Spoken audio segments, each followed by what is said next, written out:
Deadites on deck crew. Come join us on the channel and the horror shop. Evil Dead Jack and a pal Poe. Ozzy the Wonder Squirrel. And Vincent the Ghoul. We love horror and heavy metal. We love to entertain and inform. And best of all, we love to have fun. We are the Deadites on deck crew.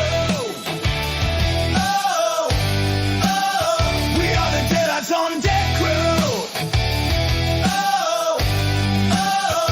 Stop by and see us today.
Hi, I am Ozzy the Wonder Squirrel. Don't forget to watch Evil Dead Chick on Deadites on Deck on YouTube. Oh, and subscribe, man! Take out the trash. Why? There might be something delicious in all that slop. Put out the air fresheners. Place a clothespin on your nose. Let's dig into the cream of the crop. Celluloid trash. It stinks, but we must watch.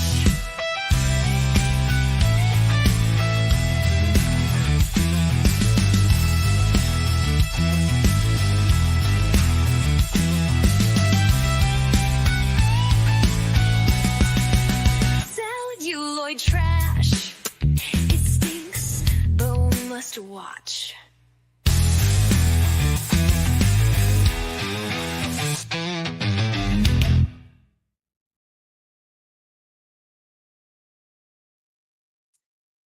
Hey, gang, and welcome to yet another edition of Celluloid Trash.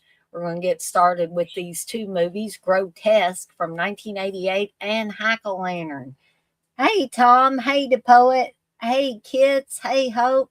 And kids, that is perfectly fine. I understand about those late days sometimes. Get you put a little bit behind. Tom, you say you don't know these two movies? Well, I'm going to kind of introduce you to them tonight. I had thought I had seen all of Grotesque, but apparently I hadn't. So I'm going to get to that one as well as Hack-O-Lantern, which I've seen more than once and did not really refresh myself on for tonight. The poet, you say you've heard of Jack-o'-lantern. There's actually two or three movies called Grotesque, but this is the one from 1988 that has both Linda Blair and Donna Wilkes in it.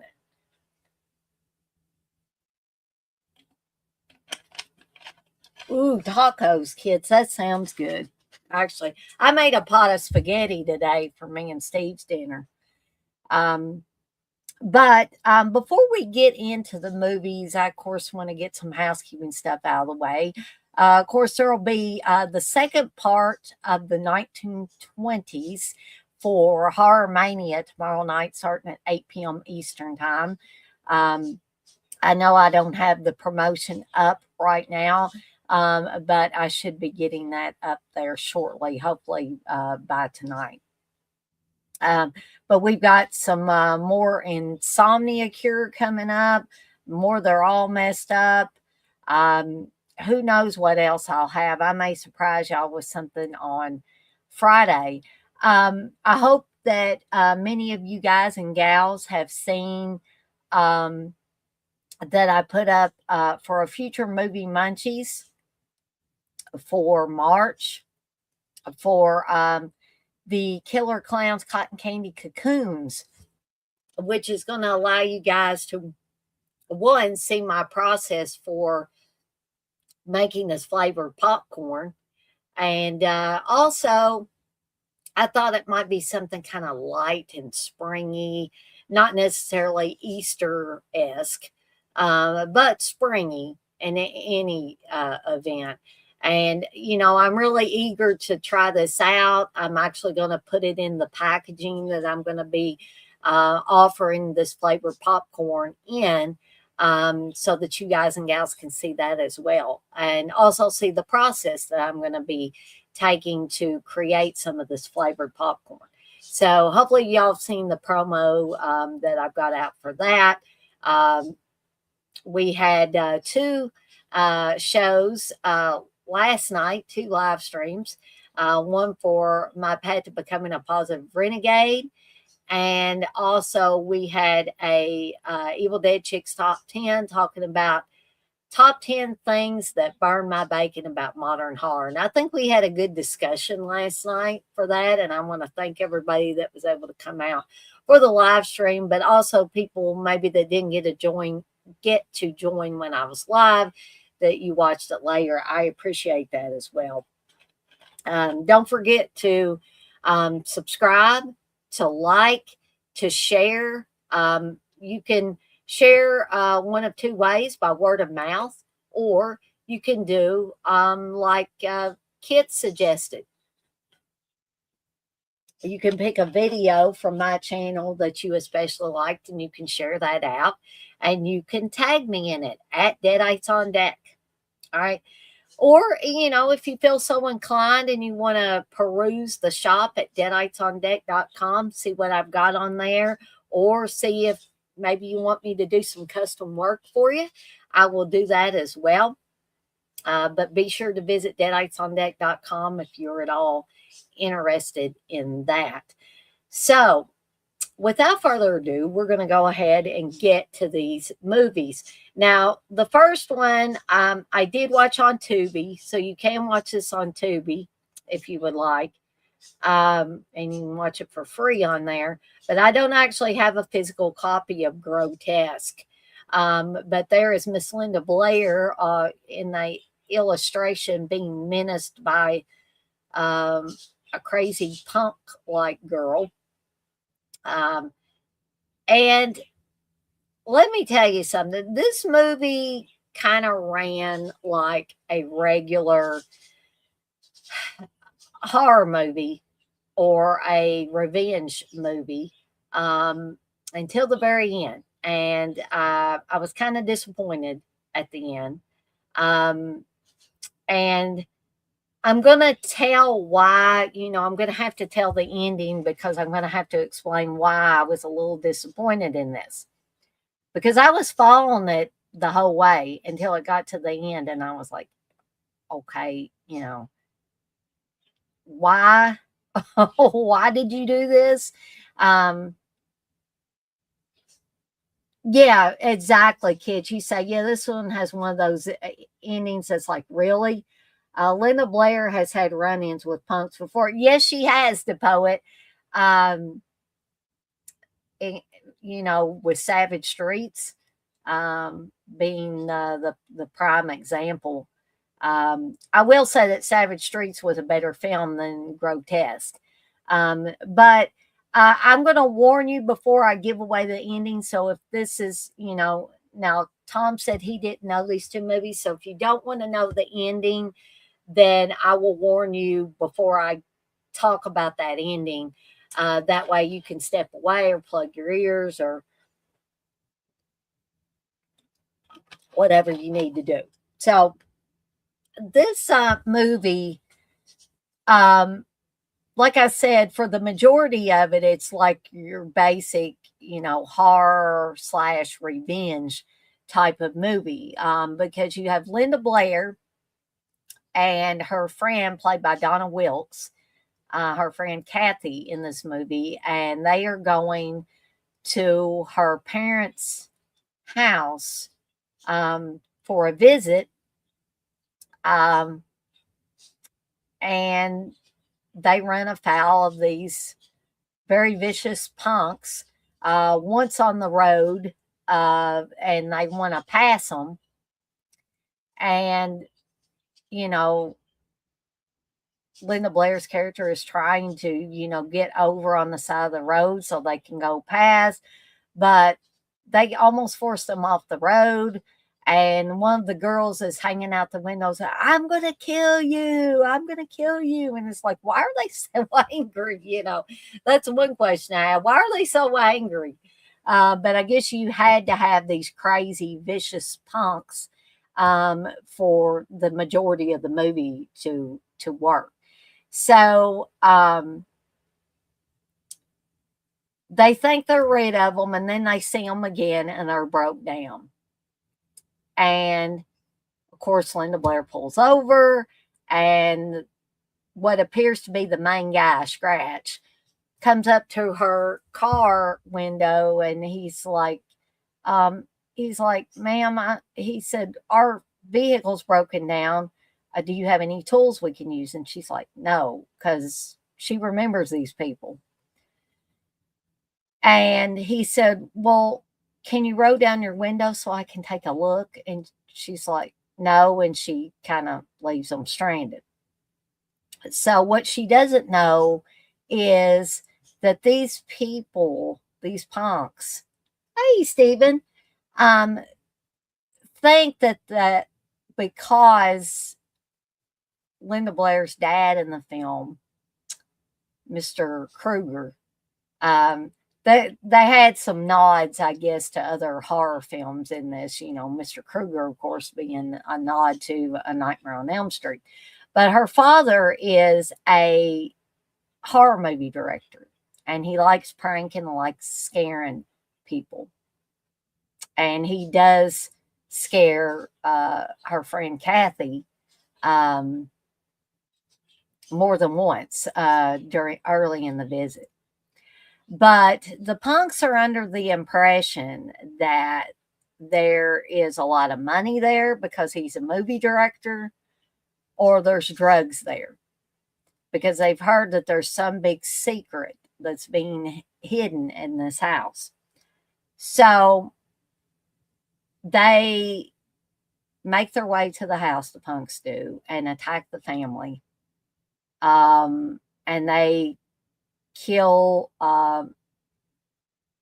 Linda Blair's character. They kill her mother, they kill her father, they kill her friend Kathy.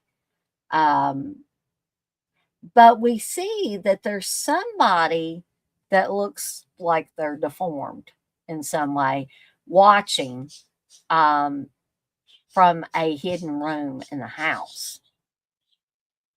And if you got a sharp ear, you will notice that Linda Blair asks her mother in the film, she says, how is Patrick? And we never see Patrick, though. She says, Mom, how's Patrick? And she says, well, Patrick has his good days and his bad days, right?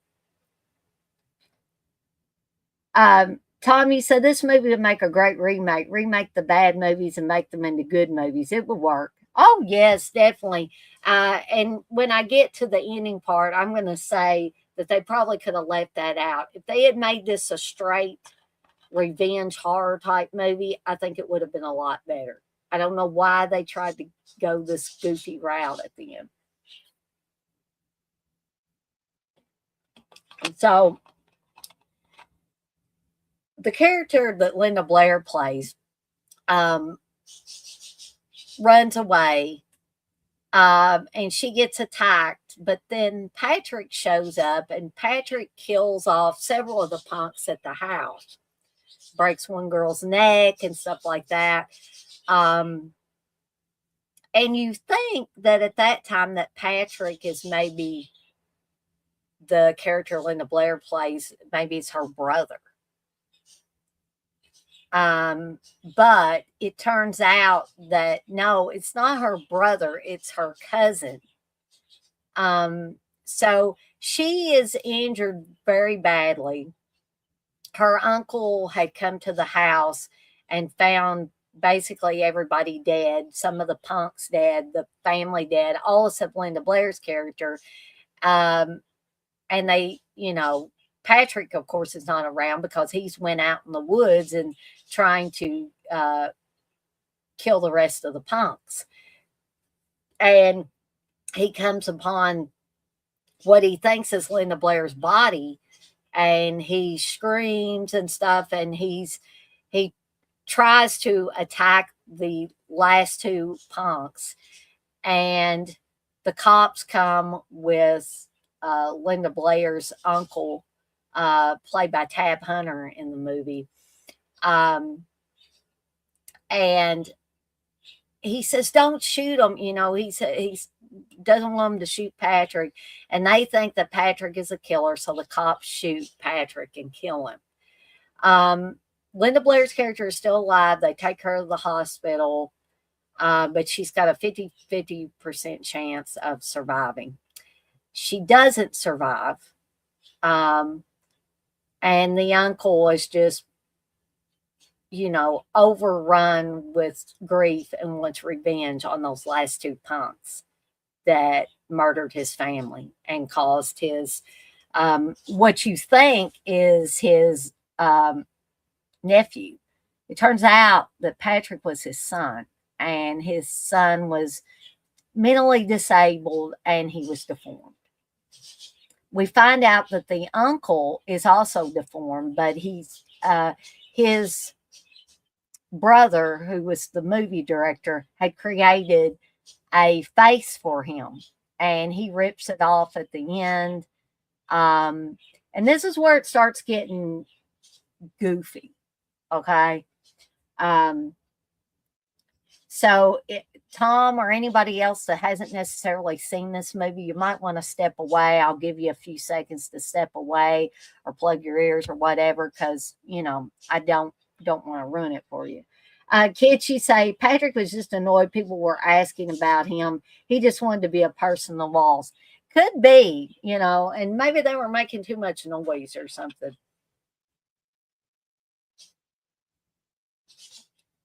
All right. So hopefully, if you don't want to hear the ending, you will have stepped away by then. All right. So the uncle wants to get revenge on the last two punks. So he gets a gun, forces them into his car, takes them back to the family home. And we had heard that the uncle was a plastic surgeon. So basically, he straps the last two punks to a couple of gurneys and cuts their faces up, makes them deform, and puts them in a soundproof room where he says, you will be able to hear me, but I will never be able to hear you.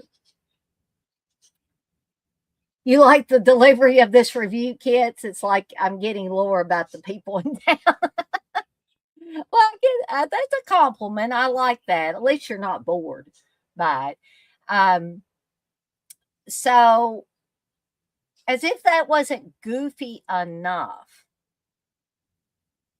It turns out that the entire bulk of this movie that you've been watching has been the film that Linda Blair's father in the film had made. All of that was a film. And all of a sudden the film like disintegrates. And they're turning around looking at each other, and the editors are like, what happened? And somebody says, go check the projection room. And in the projection room, they have two real monsters have tied up and gagged the projectionist, and the wolf man looking creature has destroyed the film. And the other guy that looks kind of like a Dracula type character says, why did you do that? I like the film. What do you mean you like the film? That doesn't portray us, the monsters, the way we really are, basically. And so they decide to go out and scare the audience. And basically Linda Blair, her father in the film, all the people that were in the film, basically the film within a film, I guess, run out of the room because they're too scared by these monsters, who end up embracing at the end. And that's it. So I'm sorry, but if they had left it just a straight ahead, and maybe that's not what they wanted to do. If they had left it as a straight ahead revenge and horror movie, I think it would have been a lot better. That goofy, tacked on ending is what ruined it for me. I was going along for the ride with this until it got to that point. And I know they didn't want to market it as a horror comedy because that would give everybody a heads up, right, to what it was. But I just felt cheated. I felt cheated at the end of this movie. So whereas when I started watching, I was going to give it a higher rating than I'm actually going to end up giving this movie. But I can't give it as high as I was going to. So I'm going to give it 3, possibly 3.5 deadites out of 5, folks, for Grotesque. But again, if you would like to watch it for yourself, it is available for free on Tubi. And so that is Grotesque. Now, the next one, I did end up buying this, Jack-o'-lantern. I did not rewatch this because I watched it not very long ago and think I can, confidently talk about this. This is, a Halloween themed horror movie. And I'm trying to remember. Yeah, Massacre Video put this one out, folks. You think Jack-o'-lantern's on Tubi? And it probably is. I'm betting it is, the poet.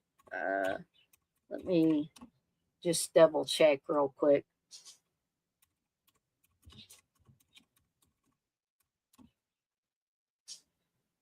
And this one came out in 1988 as well. It is on Tubi, apparently, according to IMDb. And is this a good movie? No, but it didn't start out as any kind of serious movie, and so I can't be pissed off with it like I could be pissed off with Grotesque.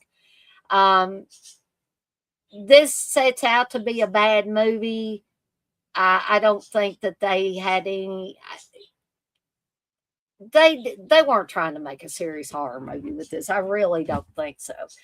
This was directed by Jag Mundra. I'm probably mispronouncing that all over the place. And stars High Pike and Gregory Scott Cummins. So they call this guy a kindly old grandfather, played by High Pike, but he's a crazy old coot, I think. But he's actually the leader of a murderous satanic cult which sacrifices its victims on Halloween.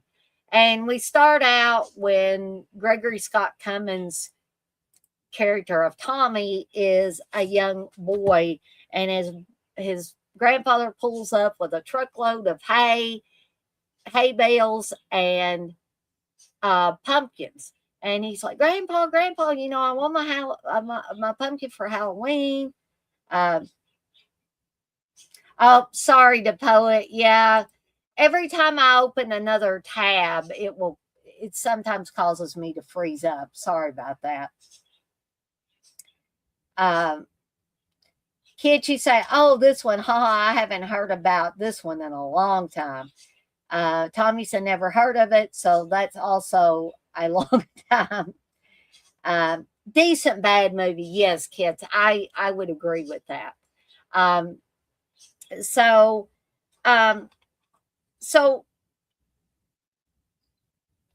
when Tommy was a little boy, his mother's father, his grandfather, is a part of a satanic cult. And the mother knows this, and she really doesn't want Tommy hanging around his grandfather. And she says, you need to stay away from him. So Tommy's dad comes home and talks to the mother and says, if you're talking to him, it's not going to do any good. I'm going to go talk to the old man. So he does, and Tommy sees his grandfather kill his father on Halloween as part of a satanic ritual. So fast forward to Tommy being grown up, played by Gregory Scott Cummins, and High Pike is still his grandfather. And High Pike is one of those off the wall, goofy ass people that, like, I couldn't imagine him being anybody's grandpa. I just could not imagine him being anybody's grandpa. So now Tommy is 18, and Grandpa's ready to indoctrinate him into the cult that he's a part of. So he wants to teach him all about the black arts, Satanism, and all that stuff. So meanwhile, as Halloween is approaching, there's someone dressed like a member of this cult, and their face is hidden behind a devilish mask, begins stalking and killing people connected to Tommy. So could it be Grandpa? Is it Tommy? Or is it somebody or something else? So I must say, I have to give this one a higher rating, and I have to say better things about it because it doesn't try to be something it's not. And I felt like Grotesque tried to be something it wasn't. It tried to fool you in, give you a false sense of security that you were watching a standard horror film, right? And then, of course, I felt cheated at the end of that. With Jack-o'-lantern, you don't have any of that, right? This is just a goofy, fun time. It's the best way to describe it. Does it have great acting? No. But what were we expecting by something called Jack-o'-lantern, and it has High Pike in it? If you're not sure about High Pike, check that guy out. Check him out in this or in anything else that you can find that he's in. Because this guy is just a grade A goofball in this film in particular. Can't you say, yeah, don't go into this one wanting prime beef? Exactly. This is not going to be prime beef territory. Is there a sequel to this? I don't think so, the poet. But, I could be wrong. Tommy say it's required in every respectable family teaching Satanism and the occult. So, neither one of these movies has a real complicated plot. But do we need a really complicated plot? No. But I didn't need that goofy ass tacked on ending to Grotesque. And that's why I was a little pissed off with Grotesque. and why I gave it a lower rating than I'm going to give to Highlander. Kids, you say, I do think this is a good, bad movie to watch with pals, though. Exactly. Yes, it's perfect for that. Perfect for that. Go down the basement with a bunch of your friends and put on Highlander. You don't even have to wait till Halloween. Put it on anytime and watch it. So I'm going to go ahead and I'm going to give not a perfect score, but I'm going to give this one 4 deadites out of 5 just because it's so goofy and so fun and doesn't try to make you think it's something that it's not, which again, I thought that Grotesque tried to fool you into, okay, you're watching a straight ahead slasher or revenge horror movie. Not really a slasher movie, but a revenge slash horror movie. So I guess that is all I've got for you guys tonight, but be sure to tune in tomorrow night starting at 8 p.m. Eastern time. It's going to be the second part of the 1920s for Horror Mania.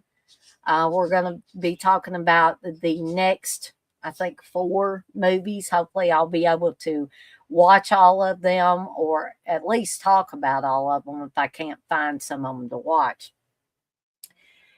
Tommy said, I just watched a movie I've never seen, but you reviewed, Mother's Day. It was good. Oh, yes. Yes. That one is a crazy, crazy ass good time is what Mother's Day is. It's a little bit sadistic too, but you know, again, it doesn't pretend to be anything other than what it is. And as long as you don't cheat me, as long as you don't try to fool me, we're going to be just fine, right? Kids, you say, okie dokie, I'll tune in when I can. I'm interested in hearing more of the 1920s. That's ones I've studied a lot. Yes. Yeah, just anytime you can, kids. I know you're off of your staycation now, but I do appreciate you coming in when you can.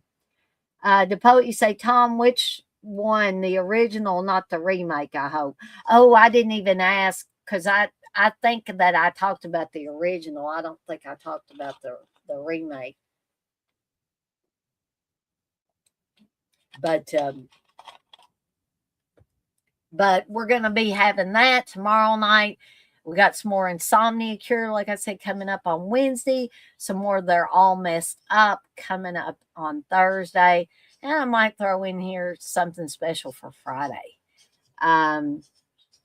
But I guess I should call it a night for tonight. But I want to thank Kits and Tom and the poet and Stephen for being in here, and Hope too for being in here in the chat and keeping me company tonight. For those of you that maybe didn't feel comfortable getting in the chat, or you were watching this live stream on the device where you're unable to chat at the same time you were watching, I want to thank you as well. And for those of you that couldn't join me live on the stream tonight, but will watch this on the replay, I appreciate you guys and gals as well. And as always, I'm off like a dirty shirt. This shirt ain't dirty, but I'm off like one. And I want to remind everybody, as I always do before I get off up here for the night, to be kind to one another and blaze that trail. Have a fantastic rest of your Monday night, folks. Oh, that's okay, Stephen. I'm just glad to see you in here. If you're a little late, hey, that's okay. But I will see everybody next time.